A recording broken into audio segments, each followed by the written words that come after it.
Okay, now that we are familiar with half angle and double angle identities, we are going to solve some interesting problems using these formulas. So let's look at this question. Sine of some angle is this ratio. This angle is between 180 to 270 degrees. What is sine of half of that angle? Now, you can always just use the calculator and go back and figure out what that angle is, but it is not recommended because it is a lot of work and your answer is not going to be exact. So a lot of these questions are asking for exact answers. So there's basically, it means no calculator. So let's kind of see how we're going to solve this. We definitely need to draw our 4 quadrants so we know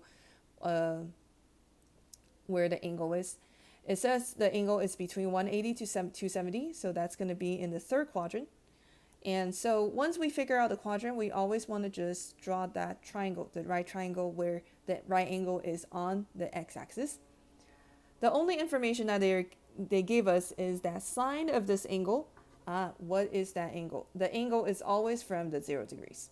So sine of this angle is negative 24 over 25. How is that supposed to help us? Well, we have to go back to our trig ratio for SOHCAHTOA. Because this is a right triangle, or at least I'm going to use this right triangle to help us figure out the angle, we can use SOHCAHTOA. So according to SOHCAHTOA, sine is opposite over hypotenuse. So O over H.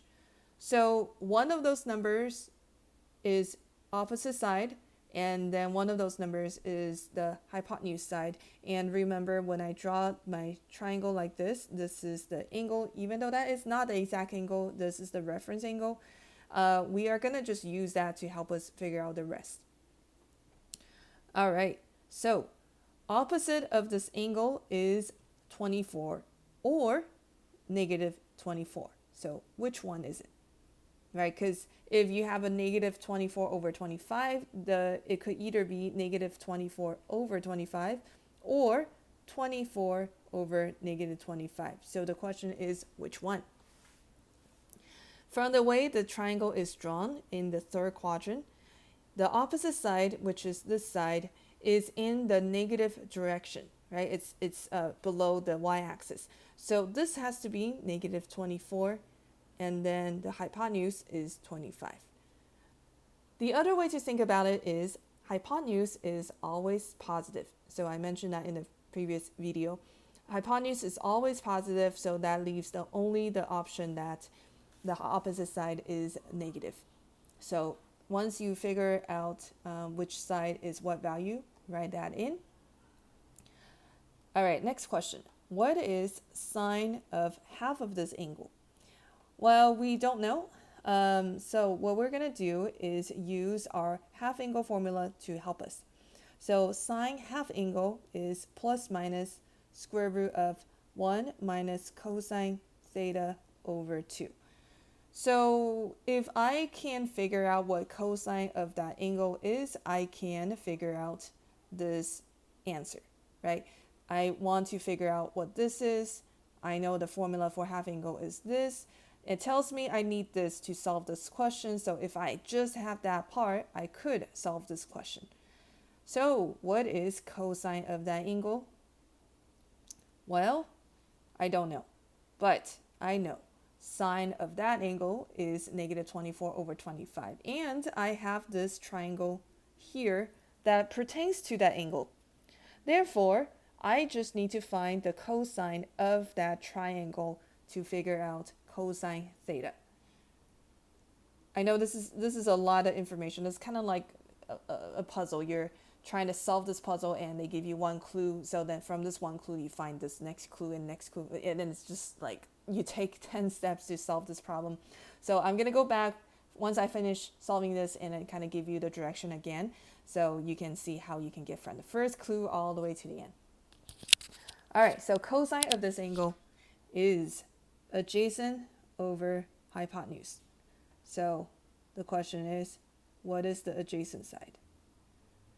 So you're going to use Pythagorean theorem to figure out that side. So I'm going to call that side a. So a squared plus negative 24 squared is 25 squared. And then go back and figure out what a is. Okay, a is 7. Or actually, plus or minus 7. Again, looking at the situation, a is pointing to the left, or a is on the left of the y-axis, so a must be negative. So this is negative 7. So please be careful of your signs. So this is the cosine of that angle is negative 7 over 25. So last thing, or second to the last thing. Okay, let's put that number in. So 1 minus 7 over 25 over 2. So this is plus minus 1 plus 7 over 25 over 2. 1 plus 7 over 25 is 32. Yeah, 32 over 25 over 2. Okay, let's try to do some simplifying. 32 over 25 over 2 is the same as multiplying by reciprocal. So multiply by 1/2. That is 16 over 25. Nice numbers. Plus minus 4 over 5. Okay, so the sine of that angle divided by 2 is going to be plus or minus 4 over 5. So next, the last question you ask yourself is plus or minus. All right, let's kind of think about this a little bit. Half of this angle, okay, let me highlight this in red. This is the angle we're looking for, right? I'm sorry, this is the angle that is given. This is the angle that's given. This is theta. We're trying to figure out half of that angle. So the question is, where is half of that angle? Where is half of that angle? Half of that angle has to be here, somewhere there, right? If you kind of think about it, it's half of it. Hopefully you don't think it's here, right? It's either quadrant 1 or 2, but another way to think about it is the lowest number that could be of that angle is 180 degrees, right? The highest it could be is 270 because it's telling me that angle is between 180 to 270. So let's say it's the lowest possible. It's at 180, which is, not true, but let's say 181. 181 would be the smallest angle. Half of that is definitely going to be more than 90, right? Half of 180 is 90. So anything that's a little higher than 180, if you take half of it, it's still going to be more than 90. So there is no way that it would even be in the first quadrant. So basically, this is going to be in the second quadrant. So inside second quadrant, is sine positive or negative? The answer is positive. So the answer is 4/5. Okay, that's a lot of work. So let's go back to the question and try to go through the process again. First thing, they give you some information and actually 2 pieces of information. First, we have this angle, some trig ratio of some angle, and then you have this ratio. The second piece of information is where that angle is. And then it comes the question. I want half of that angle and some trig ratio that's attached to it. So then the first thing you do is draw a picture of the 4 quadrants and try to identify the quadrant it's supposed to be in, and then draw a triangle, and then label your sides of the triangle according to the ratios you're given. Next, you set up the equation you need to find the ultimate answer. So this question is asking for sine theta over 2, so you find the half angle formula for sine theta over 2, and you set that up. Then from that, you kind of look at it and say, oh, so I need cosine. I need cosine theta to find this answer. So then you go back to your picture and you try to find cosine theta. Now it's obviously going to be related to the triangle you drew. So you're going to use that triangle to find cosine theta. Once you do, you put it into the formula and you simplify as much as possible. The last thing you want to do is pick the sign. So if the sign, and then you remember you're not picking the sign based on theta, you're picking the sign based on theta over 2. So you got to divide by 2, divide the original angle by 2 to figure out which quadrant it's in, and then pick the correct sign. Okay. All right. Let me help you with another one, and then you can do the last two. So I'm gonna do, I think number 2 probably is the harder one. Maybe. We'll see. Okay, so all 3 questions are based on this information and this information. So I can probably just draw one picture and then, we can all use the same one for all 3 problems. First thing is cosine theta equals 3/5. Okay. And the second thing is this angle is between 270 to 360. So it's right here. All right, draw a triangle. Cosine of this angle is 3/5. So 3/5 is adjacent over hypotenuse. So adjacent is here. Hypotenuse is here. We probably will need this maybe. So I will just write that there. So this is a very perfect Pythagorean triple, 3, 4, 5 triangle, but that the opposite side is in the negative direction, so that has to be a -4. All right, we got this triangle, this diagram drawn. So now let's go ahead and look at this problem. Cosine theta over 2, that is going to be the half angle identity. 1 plus cosine theta over 2. So now we just need to figure out if we have cosine theta. Fortunately, that is given in the problem. That's very nice. So that's going to be plus minus square root of 1 plus 3 over 5 over 2. All right, try to simplify that as much as possible. 8 over 5 over 2. So that is 8 over 5 times 1/2. So 4 over 5. Yes, that's right. Okay, so simplify that. Plus minus 2 over square root 5. And I'm going to rationalize that. So this is plus minus 2 root 5 over 5. All right, last part. Pick plus or minus. Okay, half of this angle. Where is half of this angle? So the smallest number this could be is 270. So if I take 270 and divide by 2, I would get 135. 135 is in quadrant 2. So I know that this angle should be somewhere here in quadrant 2. So then cosine in this quadrant is negative. So this has to be -2 root 5 over 5. I think the ones that you had to pick plus or minus are the hardest ones. So the half angle ones are pretty hard. All right, let's have you try 1 and 3. They're pretty easy because once you find 1, you can find 3. Hopefully you see how they're related and you can see that trick there. So go ahead and solve this problem. Come back and check your answer. Okay, both problems are pretty simple.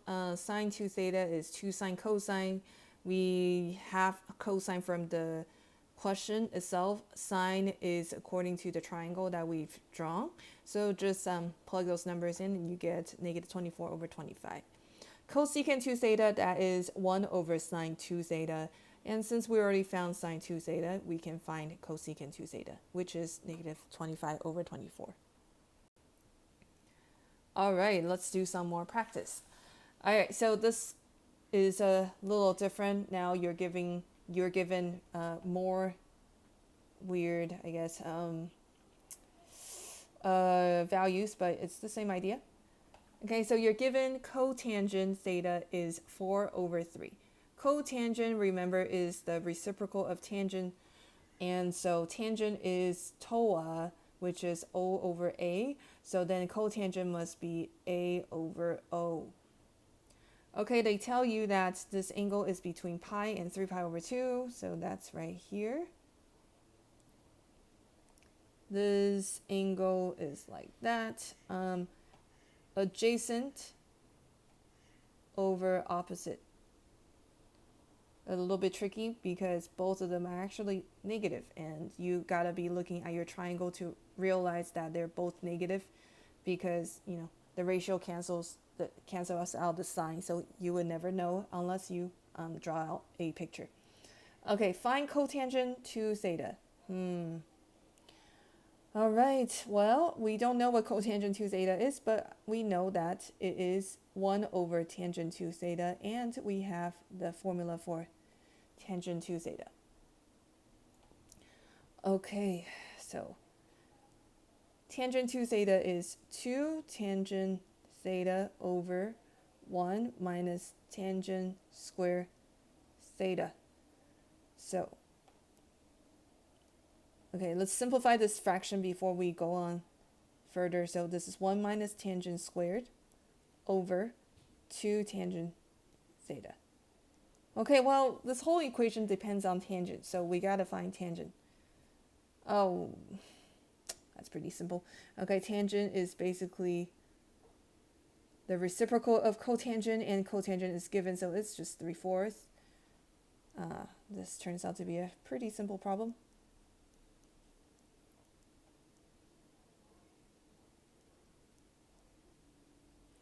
Oh, right. Okay, so 1 minus, we gotta square that first, so 9 over 16 over 2 times that is gonna be 3/2. Okay, 1 minus 9 over 16, that is 7 over 16 over 3/2. So multiply by reciprocal. 7 over 16 times 2 over 3. This cancels. 7 over 24. Okay, let's have you try this one. So pause the video, really give it a good try, and then come back and check your answer.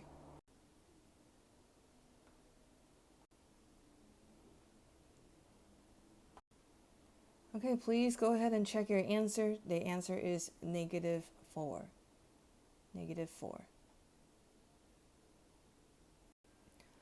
All right, so this is the last of this chapter, and we're going to solve some questions that's a little bit trickier. So the question says, solve this equation. Now, if you look at it, hopefully you realize that this is kind of weird. You have a 2x and you have an x. When you have a situation like this where the variables are not the same, you cannot solve. You have to make sure the variables are exactly the same so that you can solve for that variable. So when this happens, please do not try to solve it. You need to make the variables exactly the same. So how do you do that? Well, this is a double angle identity, so we can use the double angle identity to change that 2x into just an x.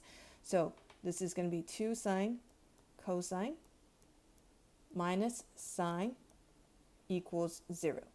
Okay, now that everything is in terms of x, you can solve this. So what you're going to do is take out the sine.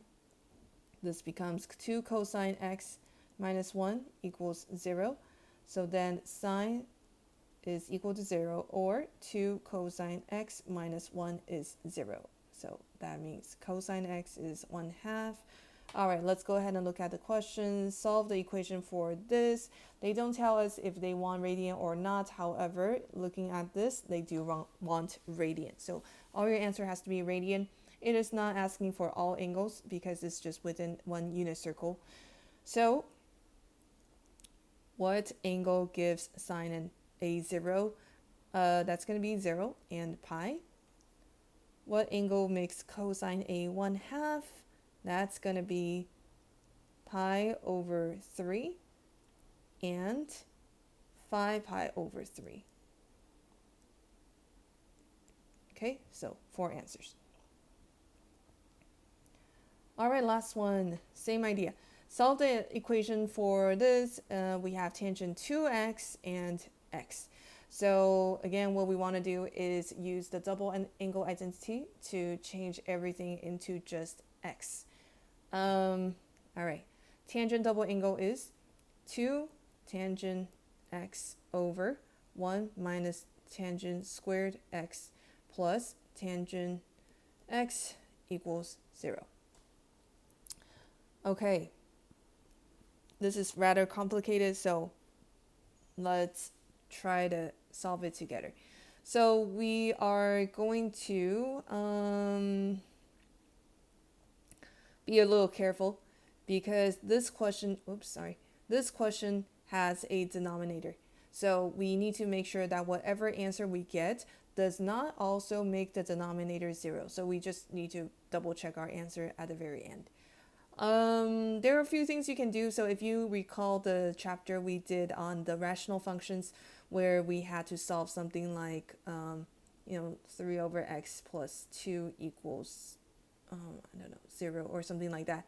You can multiply everything by x and then just make sure that whatever answer you get will not make x 0 because that's in the denominator. So if you don't remember that, go back and review chapter 8. So this is the same situation. So let's just multiply everything by the denominator, the least common denominator. That will get rid of it. And we just need to be careful with our answer later.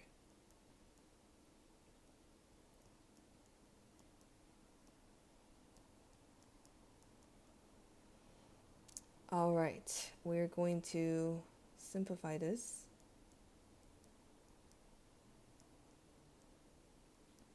Oh, cubed. Okay, we'll see what happens here. Okay, 3 tangent x minus tangent cube x is 0. All right, we simplified as much as we can. Let's try to solve. So the fastest way to solve these kind of problems is factoring. So we're going to take tangent out.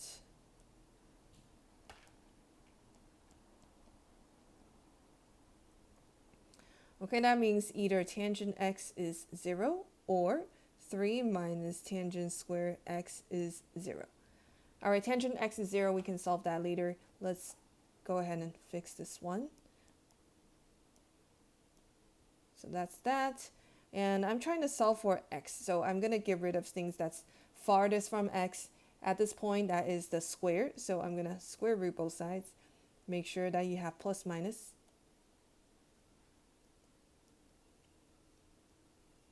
All right. We've gotten to the point where we can solve.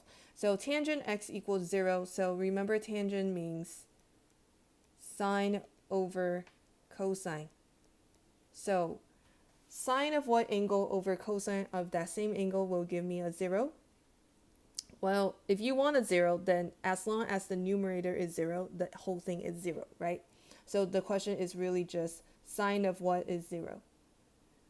So looking at the previous problem, we know that is 0 and pi. All right, let's look at this one, the one on the right. Tangent of something is going to give me plus minus square root 3. Again, tangent is sine over cosine. So then the question is sine of what angle over cosine of that same angle is going to give me a square root 3. Well, the only place I know of a square root 3 inside this unit circle is when I have a square root 3 over 2.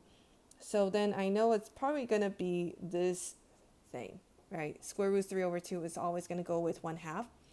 And if I simplify that, this complex fraction in my head, I can see that it's going to give me a square root 3. So definitely that's correct.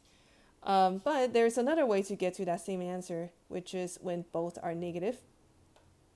And this is going to be giving a total of a positive ratio. That's going to take care of this positive part. The negative part is going to be taken care of when we have a negative on the top and positive on the bottom, or positive on the top and negative on the bottom. All right, so this is all four possible combination. The question is, which angle is that? So sine is bigger or longer than the cosine. That has to be the 60 degrees. Or all the pi over 3's. So pi over 3, 2 pi over 3, which is going to give me the negative. 4 pi over 3 is going to give me positive. And then 5 pi over 3 is going to give you negative. All right, this is all good. The last thing we want to do is just make sure none of this makes the denominator 0. So the denominator is 1 minus tangent square x. This cannot be 0. So the question is, well, what angle will make it 0? So 1 cannot equal tangent squared. So square root that plus minus 1. So tangent can be plus minus 1. When is tangent going to be plus minus 1? So when is sine going to be the same value as cosine? When it's all the pi over 4's. Because that's the only place sine and cosine are exactly the same. Okay, so it cannot be any of those 4, which is none of our answer anyways, so we're good. These are the 6 answers.